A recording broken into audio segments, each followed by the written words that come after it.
While your day is winding down, they're just getting started. This is South Coast Tonight with Chris McCarthy and Marcus Farrow. They've got you covered on all the news of the day, from local issues to politics on both sides of the aisle.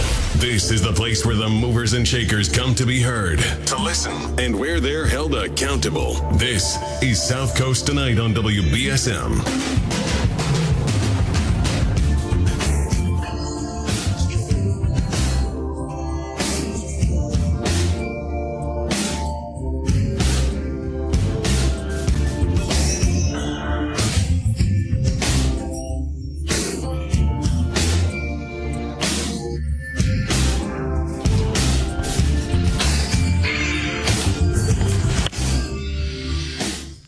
And good evening. I'm Chris McCarthy. As always, Marcus Farrow is here. No, I'm not.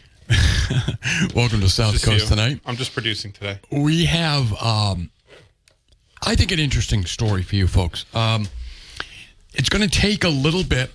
You got to follow closely. Yeah. You're going to hear how Marcus and I spent our afternoon. Yeah. How it ultimately got resolved. But I think you'll find it pretty interesting. So, here's what happened. And this will help you if you have your computer nearby and you can pull up the election results from this past election in the city of New Bedford. So you go to the New Bedford City website, go to the Elections Division, pull up election results, okay? It'll be right there. This 2022 election results, statewide election. That's how it started out this morning, all right? So I had sat down to look at the results. I looked at them the other night, but to look at the results, to do some show prep. So I would have some ideas to talk about what we're going to talk about, right? And in the process of looking at the document, now if you're looking at it already, it'll be helpful to go to the Paul Schmidt Evan Genro race. Well, so you found that on the city website, yes, right? It's a downloadable document. Right. Yeah. So it was the election results from 9:30 election night, okay? It's the only available results right now, okay? Which is very important. This is the only document available to tell you how the election turned out. So what happened is, as I'm looking at the numbers, it occurred to me, because there's a very odd set of numbers there. The Paul Schmidt race. Now, he and Evan Genro were pretty close. But in the city of New Bedford, in Ward 1, they were tied. Okay? Initially, if you look at this document, what happens is the columns are all based on the wards. Okay? Ward 1, Ward 2, all the way down to the end, right? So what's in the columns has to add up to what the total is. And in as far as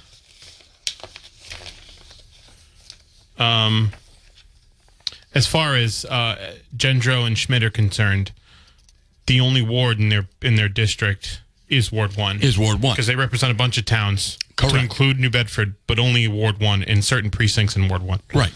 So this jumps out at me, okay? And it would jump out at you if you looked at the thing. Under Ward 1, they're tied, okay? They both got the exact same number of votes in the ward, okay, which is important. Not the total number of votes, but the total number of votes in the ward, which is all they represent. Now, until we got a later explanation on this document, whatever's in those columns has to add up to the total at the end, right? Mm-hmm. So I see that they're tied. I thought, that's very interesting. They've tied in the city of New Bedford. What are the chances? I didn't think anything skullduggery or anything like that, but just that's kind of interesting, right?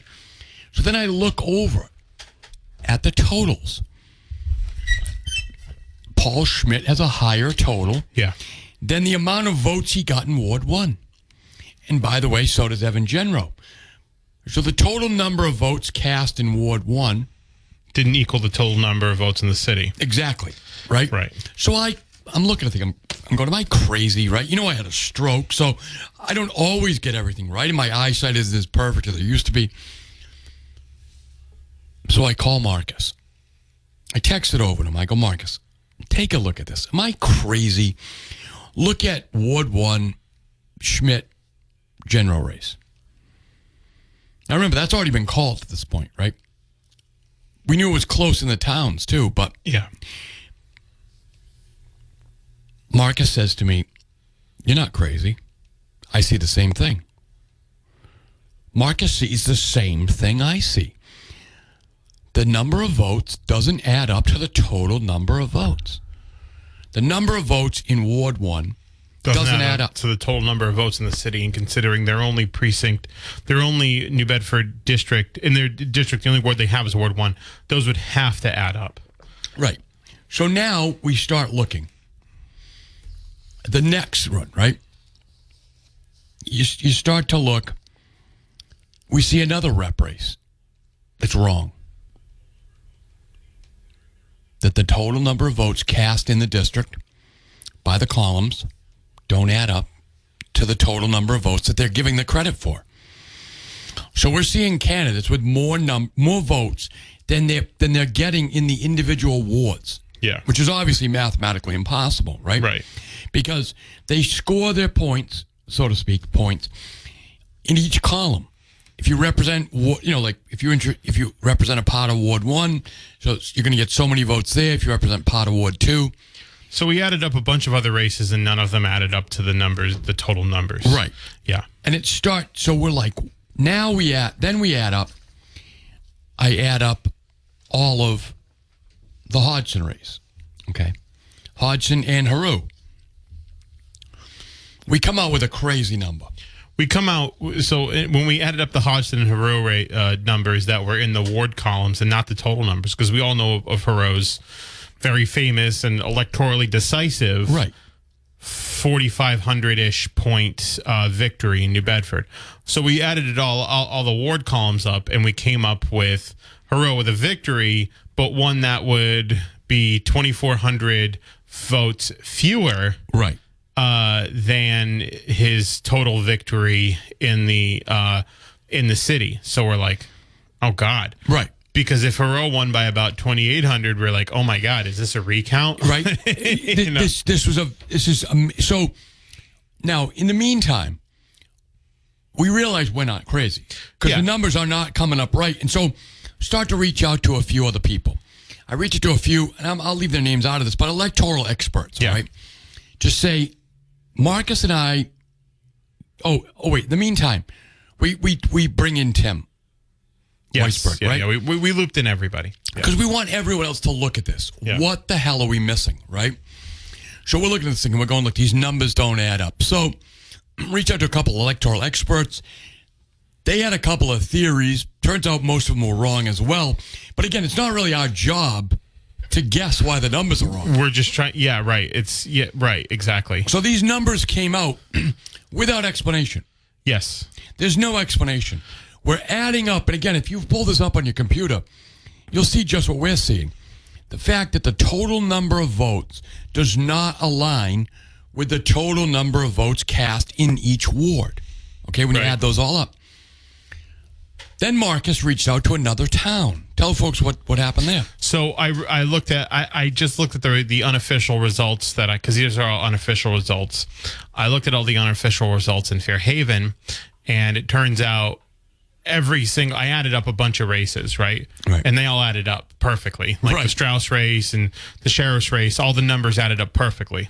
So all of their totals matched. So that must have included early voting and mail-in voting. So what happened is, when you went down the precincts, not the wards, but the precincts in Fairhaven, and added those all up, they came out to be the total number of votes. Yes. Okay.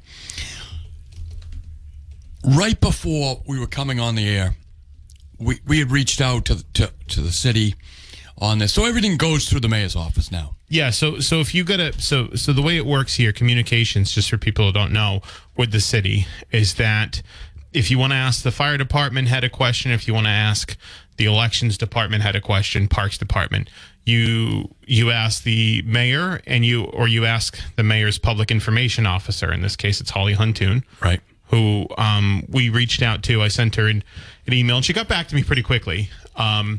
And she explained to me, because we wanted to make sure we got all this. So we checked it with everybody. Wanted to make sure we got all this right. Right. And so we checked it with everybody.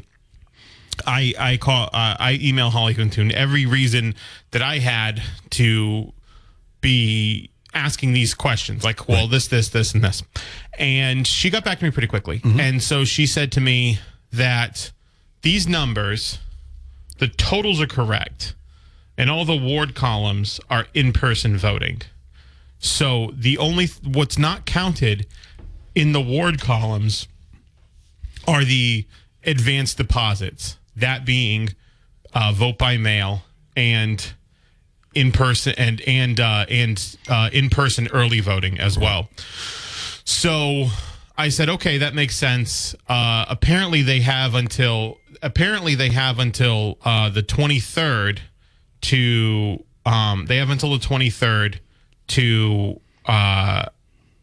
to report those official results. Now, I think Jack Spillane had talked to the elections office and said they had all the official results counted, all that, by Saturday.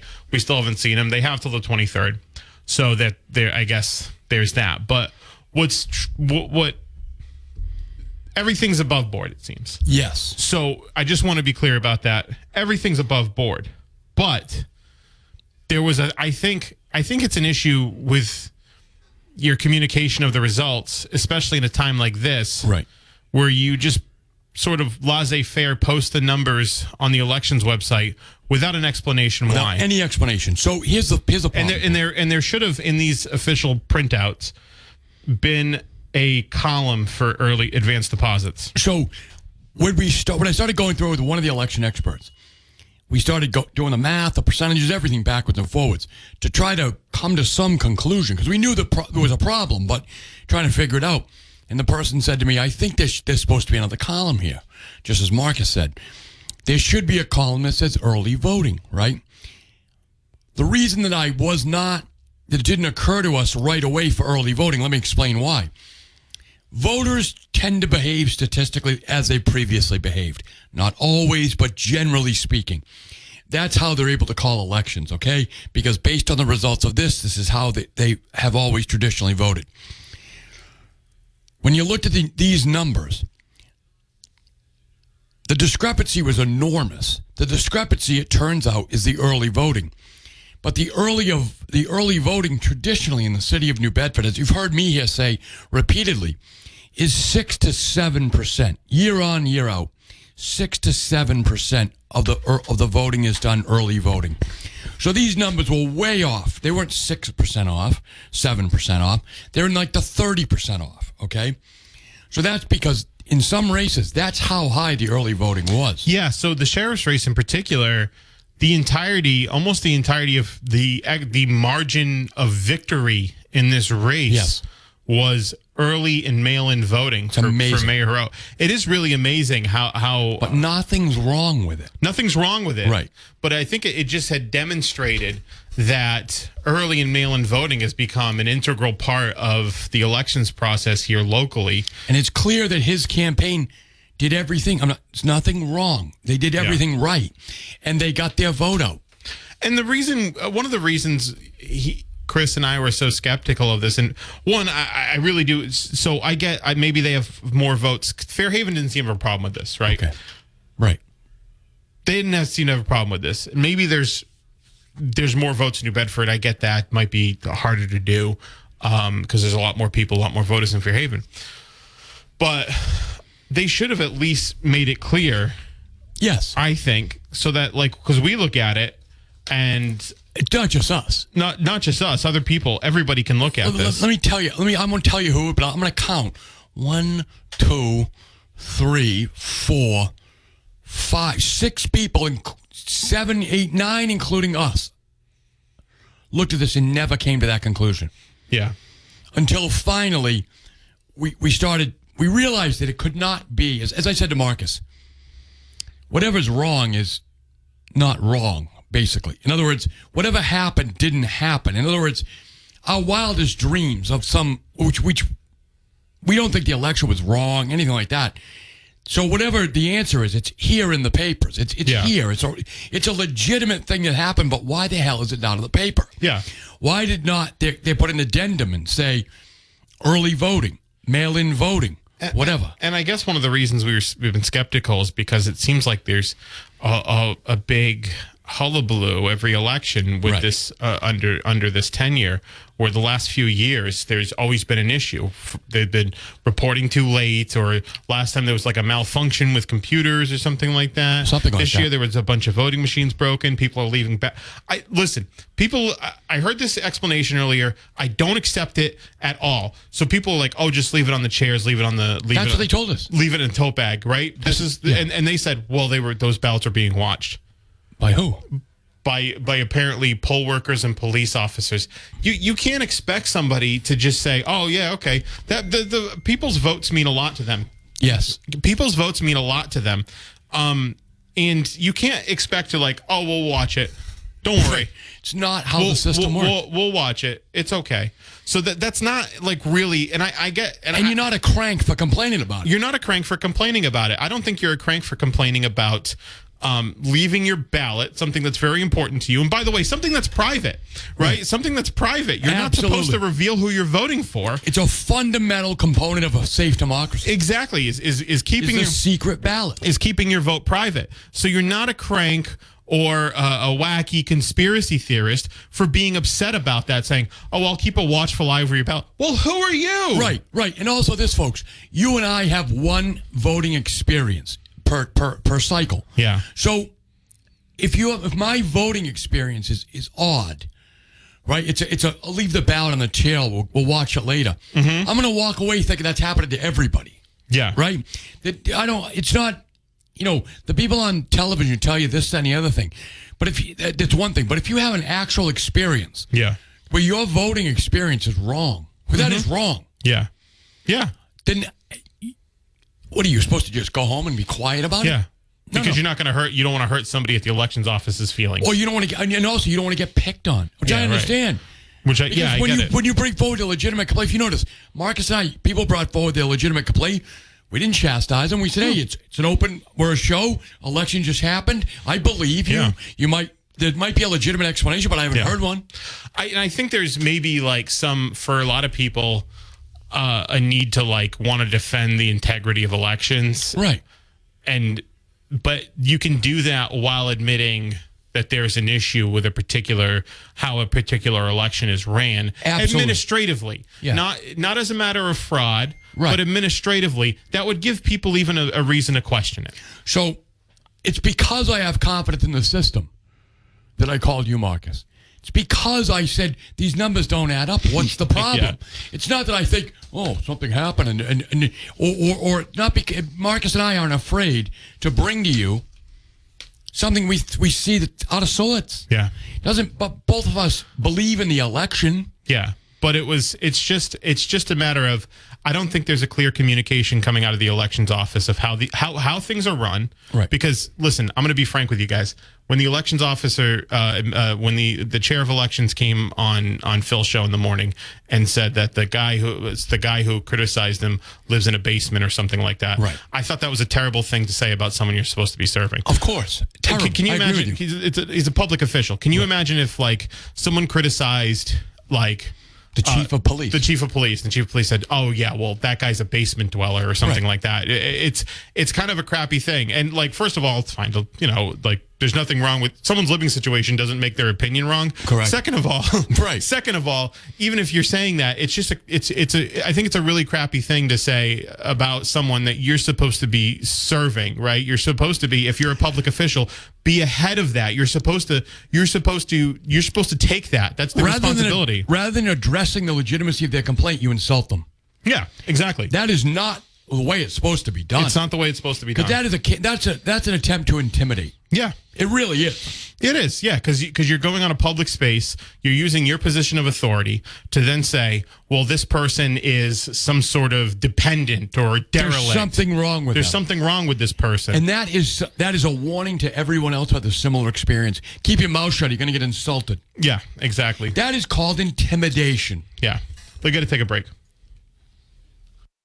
508-996-0500, by the way, if you want to get in. We know we heard some stories on election night from people who had I guess unfortunate experiences voting. And listen, again, we're not questioning the results. We're just saying the administration of the elections, and it seems like there's been an issue like every single time. Like the primary, we didn't get we couldn't even we couldn't even give you the results on air because there was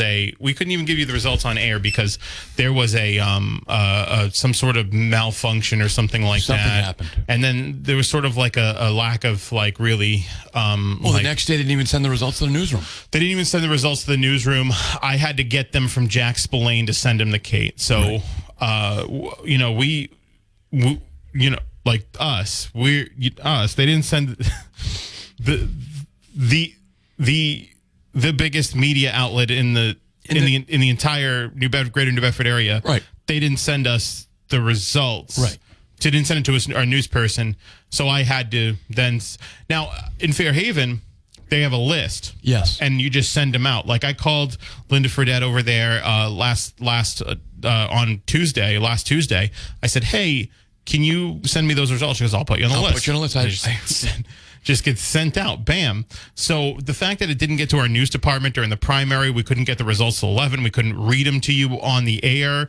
One of the reasons why we asked for an extra 2 hours because we weren't sure if New Bedford was going to come in on time. Right. I remember one time I missed Hugh Dunn's entire election party because I had to wait till 10 o'clock to get the results. It's just you had to wait till 3 a.m. Yeah, I had to. There was just, and listen, there's obviously some problems. Taunton, couldn't get their numbers in on time either because of whatever process they have going on. But we live here. I'm talking about the elections here. So, Marcus, as we were saying, this document is designed for everybody to be able to read. Yeah. It took 9 people, all with election experience. We still didn't get to the right answer. No, and we did when I called the mayor's office. Again, I appreciate Holly Huntoon giving me a quick and easy response to the, which I'm relieved at, frankly, because my mind went a million different places. Absolutely. But we wanted to make sure that I don't want to bug them if they don't have, I don't want to bother them if I'm getting something wrong. Correct. Because then it makes me look like a jerk. I've done that before. So, we all have. So I'm like, what is this? And actually it's right here, right in front of your face. Right. So that's why we had to ask a bunch of different people. And then I went to the mayor's office. She gave me a response, but it's just a matter of that information should have either been included in this printout. Yes. Or communicated somehow with the city, like saying there's these unofficial results don't contain advanced deposits. So if you're reading this as we were, and the reason we're doing this isn't necessarily just to dunk on the elections office. It's to tell you that if you see these results and if you see these don't add up, that it's not malfeasance, it's just an inability or unwillingness to communicate the numbers to the people. So there should be a column here that shows early voting, mail-in voting, something of that nature. Yeah. Because again, when you add up the wards, they should total the actual total, the number of votes under the column. And those. What's so weird about this, Marcus, is that nobody who's in charge of this document saw that. And the thing is, too, and just all you had to do is put a little writing on the document. Yeah, all you have to do is put mail-in, write-in, or advanced deposits. Put not whatever, included. 3. Yeah, right. Or included in the total, not in the wards. Yes, and you should probably even just have that information in general, right? But even if you don't, let's just say, just put it there, not included, so that people can look at that and say, "Oh, okay, that makes sense," right? And maybe put the turnout on it, which they don't do either. Right. Because you see 64%, that's just the number of ballots cast because there were 2 ballots, the MBTA question and the So again, there was another ballot. So there was a mistake this year because they not in the tabulation, because rather than saying 2 ballots and that's why so many votes, there's no explanation of that on this document. Right. It just looks like there's a huge turnout when there's not. It was double the ballots. Yeah. So when you started to see all these different things, and again, we had the broken machine, and I get it. It's only 6 machines that we were told. That's a lot of machines before 8 a.m. Yeah, right. When there's only 36 precincts. Yeah. Six machines are broken in 36 precincts. Yeah, it's a big problem. Before 8 a.m.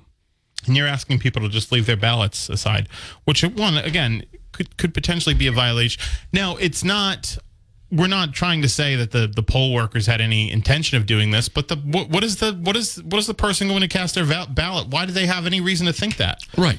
And by the way, if you're going early in the morning to vote, it's probably because you got somewhere to go. Yeah, right, exactly. Right? You've got somewhere to go. You might be looking at a 3-hour commute. Yeah. Never mind. You don't have all day to sit there and wait for your ballot to get put in the machine. Right. So when they say, just leave it on the side, we'll put it in.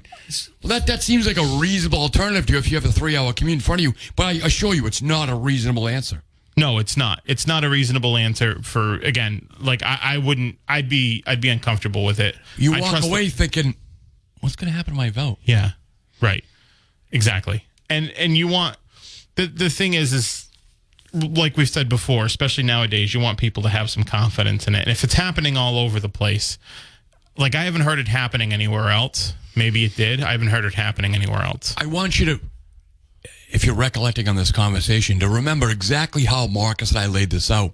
At no point did we leave anyone to believe there's something wrong with the election. No. Right? Because we're not election deniers or anything like that. We knew there was, but you could tell. But the average person looks at this document, and we're not the average people. I've heard that the city council's actually looking into this. Right. I've heard that there's a group of city councilors that are actually putting together a motion. It's about time. I think it is about time to figure this out. Now, I've heard this from very reliable source that there's a group of city councilors that are going to put forward a motion to investigate what's going on at the elections office, because it seems to be a series of mishaps, and maybe there needs to be some type of audit of the elections office, needs some audit and oversight of the elections office. Now, when we have hopefully those city councilors actually do it. Right. We're hoping that they actually put that forward and get that on the agenda, and get it on the agenda soon while all of this stuff is still fresh in people's minds, so they realize that this is an issue. 508-996-0500. Good evening. Good evening, fellas. Hey. I don't doubt that the poll workers, I don't think they were up to anything. No. But I think it's time we look at the bigger picture. You take a big company that tracks a lot of stuff, FedEx. Right. FedEx can put a number on every single item they ship in the world. Right. And you can pretty much get a readout of where that is within a couple of hours. So there's no reason we can't have that kind of tracking today. And what's the reason we don't have it? Is it cost?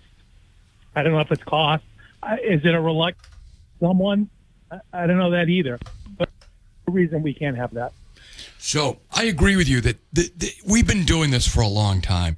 It seems to me like it's getting. Well, again, people are policy. The efficacy of this operation has been severely withering in the last just few years. Again, this document should not be that confusing for a bunch of people who all experience in elections. When I didn't get their permission, so I'm not going to give that data, but all the people I spoke to about this document, every one of them went, I don't know, Chris, that doesn't make any sense. This is screwed up, right? We were going back and forth. And again, Marcus called Fairhaven. He looked at their numbers and he added it all up, and he says, they're fine, right? Yeah. So they're putting all their numbers right in there. It's all there. There's a real problem with this. There is a real problem, and the problem also is it's from each municipality seems to do things slightly different. Yeah, it's time for them to say, "Listen, we need to solidify this so we're all on the same page. We all do the same thing, the same process." And I don't know. There's just a reluctance there to do it, and I don't know if it's purposeful or if it's just neglect.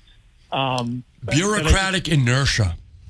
Well, yeah, that's a great way to look at it, Chris. Yeah. It certainly is, because the things we can track in this world today, there's no reason we can't improve this. But I don't know. We put up with it. We don't do. Yeah, we put do. up with it. We Yeah, do. I think exactly. you're right. That's why I'm put up with hoping. it. That's why I'm. Thanks for the call. Thanks for the call. Appreciate it. Yeah.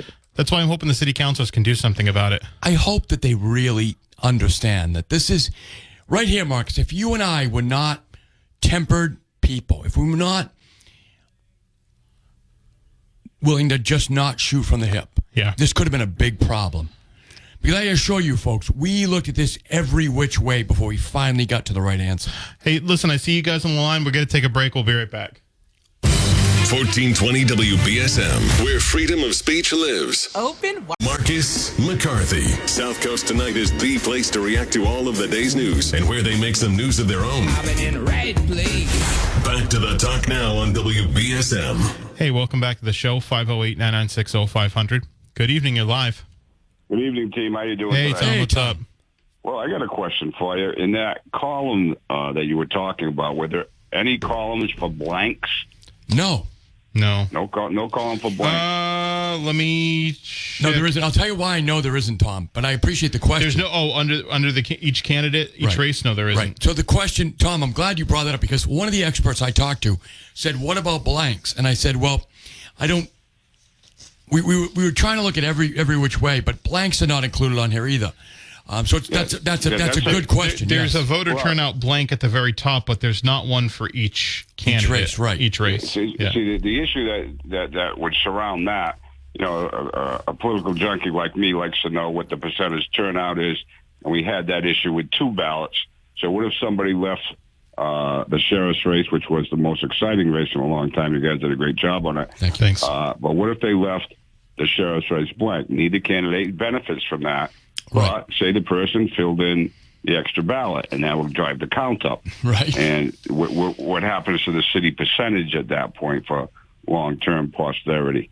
So, and on top of all that, my predictions, my clairvoyant predictions, by the way, were pretty close. And I'm wondering how many blanks there is so I can get to that 636 more votes that I'm off in the entire election. Right. Yeah. So the end result is going to be available when? The 22nd? Is that what we were told? 23rd, I guess. That's how long they have. They have till the 23rd. Yeah. Is it 23rd for New Bedford or for the whole county? The whole state. Well, I think it's every municipality has till the 23rd to give their 23rd, accurate okay. to give their official results. And I don't know. I heard they'd have everything tabulated by Saturday, but I guess maybe it takes a while. Maybe they're just chilling. Yeah. I don't know. All right, cool. But again, And, Tom, when we added up the columns, and they did not add up to the total number of votes, it was very mysterious. The fact that there's not a column for mail-in voters, and again, Tom, in years past, it has been about 6 or 7%. That a very small number that's voted absentee or early voted, right?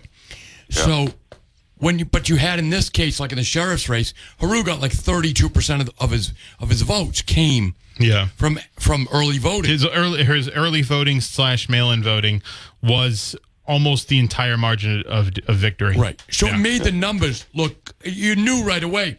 So that's why we're going, maybe it's not early voting because that would be around the 6, maybe 10%. But when the numbers were that high, they didn't even jive with statistical, the statistical patterns, right? Which is all you can go on at that point, right? When you're trying to figure out what was wrong with it, and you say, well, yeah, if it's early voting, but that's still 32%. That's what they do in like Cohasset and Mattapoisett. They've never they've never done that in New Bedford before. I seem to recall when Maria Tomasia, this is going back into the mid '80s. I think they used to take the absentee ballots, right? And they would put them in the machine, so they'd be tabulated during the course of the day. Yeah. So this extracurricular activity of counting them after wouldn't be there. So I don't know. The management end, just needs to, get an accounting format so that this stuff doesn't happen in the future. Well, people are policy, Tom. People are policy, right? I mean, you can have the greatest policies in the world, but if the people aren't enacting them, it doesn't matter. People are policy. So, and I really do think the city council, like I said, I've heard from very reliable sources that they're going to file a motion to try to get maybe a hearing going, trying to get an investigation into all of this, and hopefully they move on that. I mean, for their own sakes, right? because they're up for re-election next year. New machines, make the appropriation. I mean, 6 machines going down the day of is kind of tough to take. Yep. And, I don't know if they asked for more money and they didn't get it or what happened, but those things should have been running smooth by 8 o'clock election day. And to have it just dismissed cavalierly is not the right answer. Right. Yeah, so the council will go after that. That'll be good. Anyway, keep up the good work. Thanks, Tom. Appreciate it. I hope they do. Well, look, they have a responsibility here. I agree. I mean, as Tom said, if it's a money issue, well then appropriate the money. Right. And here's the other thing, and I hadn't thought of this. Have they been asked and not granted?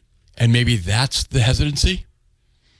In other words, the elections department said, guys, this is what we need, and they didn't provide it. Is that the hesitancy to not investigate themselves? That could be it. Because if you're at the elections department, you said, hey, guys, we've been asking for money, and you haven't given it to us. Maybe. No wonder things are breaking down.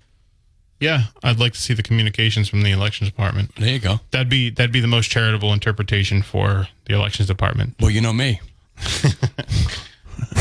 If you want to hear everything, good evening. Boy, I really hate following up Tom on these phone calls. What's up, Hank? Tough act to follow. He needs a seat. He needs a seat in your studio. That guy definitely has I agree. Show. Be happy to have him anytime. I have two things. One's a statement and one's a question for you guys. The first statement is I'm an unenrolled voter because my union positions I've always chose to not pick one side or the other. Right. But I'm desperately seeking a family, and I want to be enrolled. And I have to say the Republican Party has to get their shit together in their stuff together in Massachusetts in order to become serious in the game. Totally agree. With that being said, how come when they do the early voting, those votes aren't registered for the specific wards that they count for? I agree. So they are in Fairhaven. Yeah, that's what I'm saying. It looks like if that's the complete data that they have, then they are in Fairhaven. But if not, then... So what's strange is that when you look at these numbers, as we explained from the beginning, you ought to be able to add up the columns from all 6 wards, and that should equal the total. Otherwise, it's like there's a 7th ward. Yeah. Where is the votes coming from? Where are they coming from? Right. What Maria used to do is feed those ballots in at the specific wards while the day of voting was going on. Yeah. And then you would have an accurate count. And apparently they don't do that anymore. Yeah, I guess Maria's not there anymore, so. All right. All right, guys, you're doing a fantastic job, and thank you for bringing up these interesting topics. Have a great night. Thanks, Hank. We appreciate it. So we're actually nearing the end of the hour. So we're going to have District Attorney Tim Cruz. Yes, Ted Cruz. You're going to say Tom Cruise? Tom Cruise, Ted Cruz. Tim Cruz. Tim Cruz. The least famous.